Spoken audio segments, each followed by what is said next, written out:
Shalom, shalom, shalom. First and foremost, I want to give all praises, honors, and glories unto YAHAWAH, YAHAWASHI, HaShem, QADASH. Double honors to my elders and my apostles of Great Milestone that do indeed well. Peace, blessings, and salutations be unto the elect, the afflicted, the one-third. Shalom. This is Brother Dawadah, come back at you with another video through the spirit and power of YAHAWAH, YAHAWASHI. And today, this will be an in-transit video and also a response video to the elder apostle Tahar's video, which was entitled, Are you an Epicurean or are you a Stoic? And I wanted to do a video on this topic because that lesson was indeed powerful. And if I remember, I'll put the link to it in the description box. That way you can get the Apostles' new channel because they keep flagging them. Yeah, in this world is Lord's will, our title is such. We live in a world of Epicureans. Now, what is an Epicurean? What is a Stoic? An Epicurean is one that indulges in much. Let me put it like this: an Epicurean is an individual that loves to drink, they love partying, they love chilling at the crib. All they do is play video games, play 2K. He eats the best of foods. He likes the best of wine. That's what he drinks. He's clubbing all the time, loves drinking all the time. Oftentimes you find him drunken because he got so intoxicated after going to a party. That individual is a straight up Epicurean. Now, what's a Stoic? A Stoic is an individual. He wakes up. In other words, really, a Stoic, to put it simply, is a disciplinarian. A disciplinarian. He wakes up very early in the morning. He makes himself a plate to eat. Maybe he has some tea on the side. He drinks his tea. He goes and he studies for a while. He gets done studying. Maybe you do a little, do some exercising. Okay. Then, you'll get back. Maybe do some more reading. Do some meditating. Okay. Maybe make another plate for himself to eat. Maybe do some more reading and then go to bed. That's his whole day. That individual is a Stoic. All right. Oh, and by the way, that guy works too. That individual is a Stoic, a disciplinarian. He lives a disciplined life. Okay.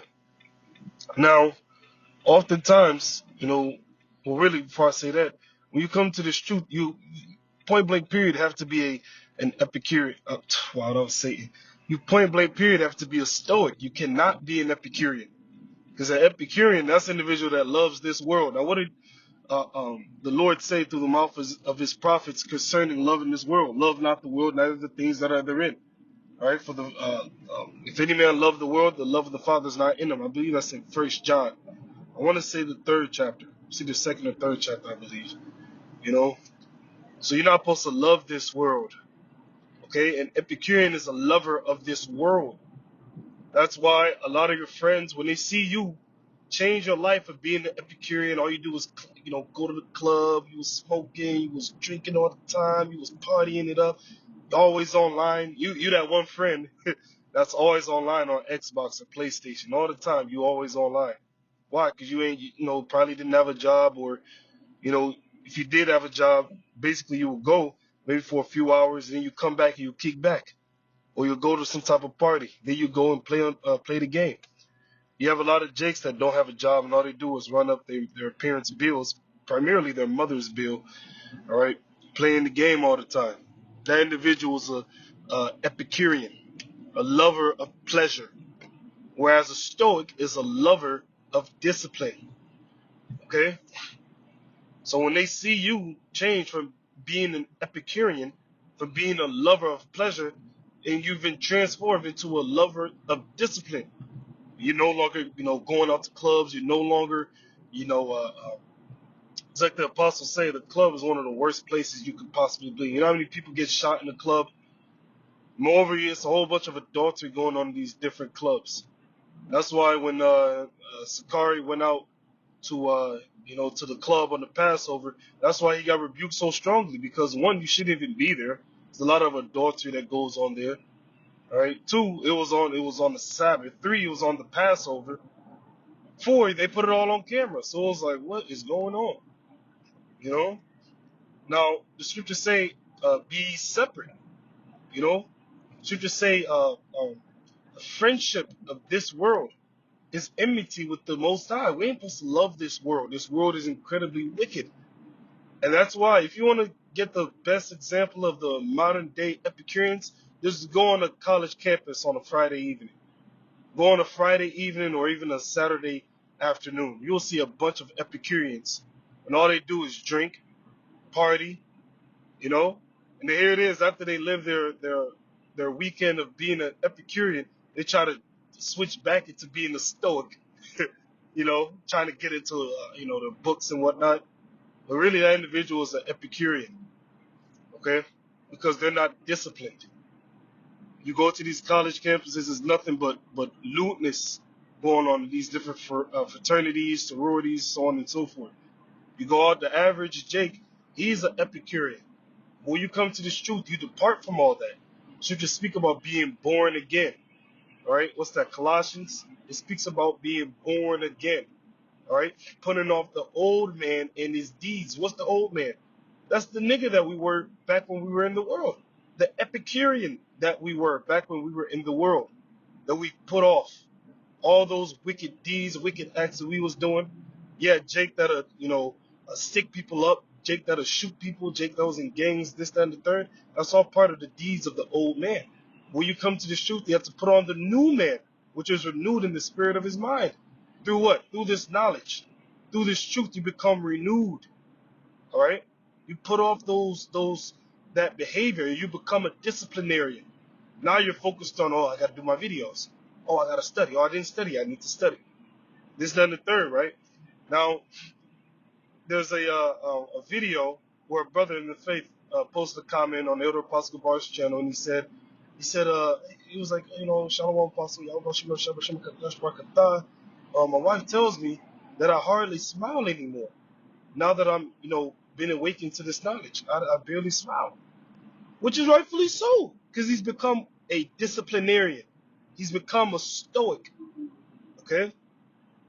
No longer is he focused on the false pleasures of this world, but he's focused on pleasing him that called him to be a soldier.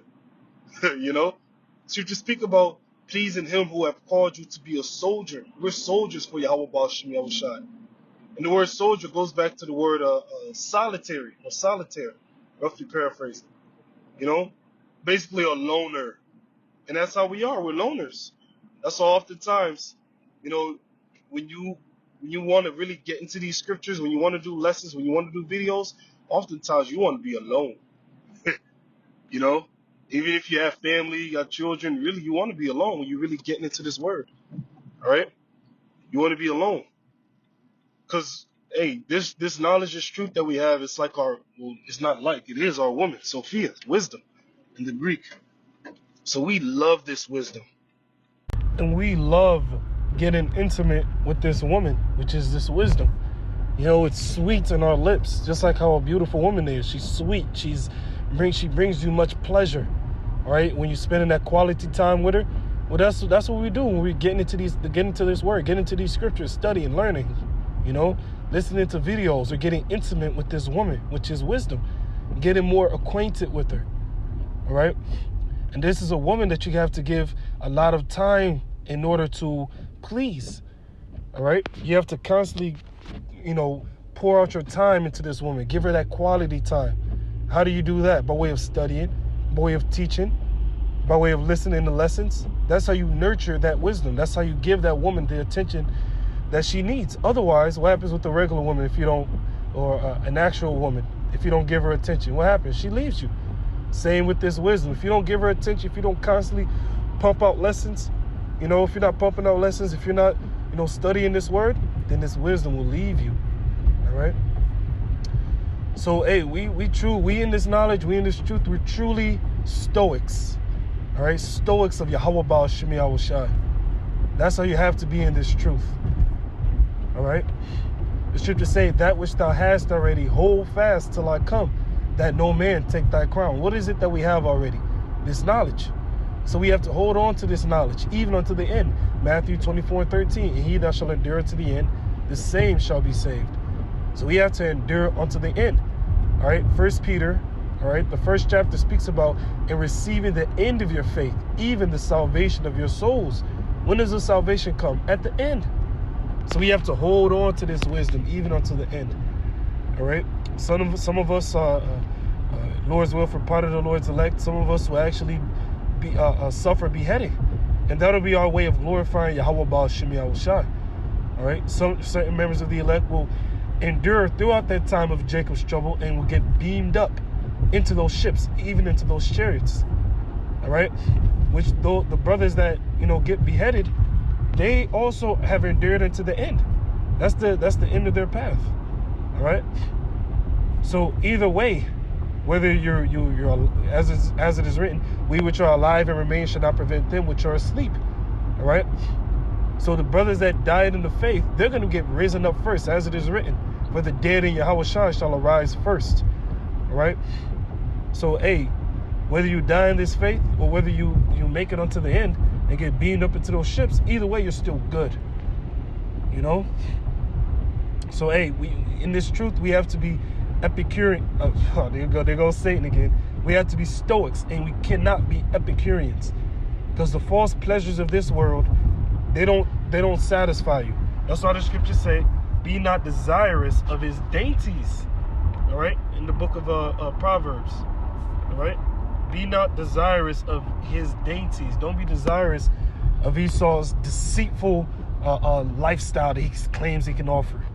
His money, his pleasurable lifestyle. Because these individuals that get that lifestyle, they have to do wickedness in order to get it, and they have to continue to do wickedness in order to maintain it. So that ain't the path we want to be on. We have to be Stoics. All right. YAHAWASHI, he himself was a Stoic. YAHAWASHI said, "What? My meat is through the will of him that sent me, and to finish his work." All right. My meat is through the will of him that sent me, and to finish his work. YAHAWASHI was all about pushing out this word. All right. There was even a time where he wanted to get away. Then he saw the multitude, and he was moved with compassion, and then he just started teaching them. There was another example where there was a huge multitude, and they were, or rather it's the same example, but the rest of it is they were following YAHAWASHI, they were seeking him, but he wanted to go somewhere apart with his disciples because he was, wearied from constantly teaching. So he went to a place apart with his disciples, but the multitude found him, and they said he was moved with compassion, and then he started to teach them. So he was constantly about pushing this word. My meat is through the will of him that sent me, to finish his work. He was all about teaching this word. When YAHAWASHI was 12, he said, "Am I not to be about my Father's business?" He was all about getting this word out, teaching. And that's how we ourselves have to be. And we also have to be disciplined. All right? That's the very essence of being a Stoic. The scriptures say that he who striveth for the masteries is temperate in all things. What does the word temperate mean? Disciplined. So we have to be disciplined in this truth. All right? We can't be, this person offered me some pork, so I should eat it. That's not discipline. I'm hungry, and it's Little Caesars right here, and they pepperoni, I hear a slap. That's not discipline. All right? Discipline is, the Sabbath coming in, and I know I got this food on the stove. You know what? Even though I didn't finish making my food, I'm going to turn this off. I'm going to eat something else. That's discipline. You see? That's discipline.